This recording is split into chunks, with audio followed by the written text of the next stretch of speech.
রাজবাড়ীর দৌলতদিয়া ফেরিঘাটে বাস ডুবিতে প্রাণহানি বেড়ে দাঁড়িয়েছে ২৬ জনে। এর মধ্যে ২৫ জনের মরদেহ হস্তান্তর করা হয়েছে স্বজনদের কাছে। নিহতদের মধ্যে ১১ জন নারী, ৮ শিশু ও ৬ জন পুরুষ। এখনও কয়েকজন নিখোঁজ দাবি করে পদ্মার পাড়ে ভিড় করেছেন স্বজনরা। স্বজনদের খোঁজে পদ্মার পাড়ে এসে মরদেহ দেখে কান্নায় ভেঙে পড়ছেন অনেকেই। পরে বৃহস্পতিবার সন্ধ্যায় উদ্ধার অভিযান সেদিনের মতো সমাপ্তি ঘোষণা করলেও শুক্রবার সকাল ৮টা থেকে আবারও অভিযান শুরু করবে ফায়ার সার্ভিস।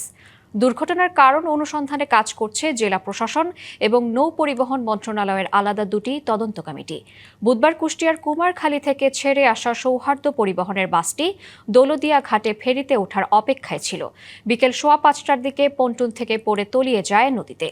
বাসটিতে ৪০ থেকে ৫৫ জনের মতো যাত্রী ছিলেন বলে ধারণা করা হচ্ছে। নগদ নিয়ে এলো হার নামানা হার অফার।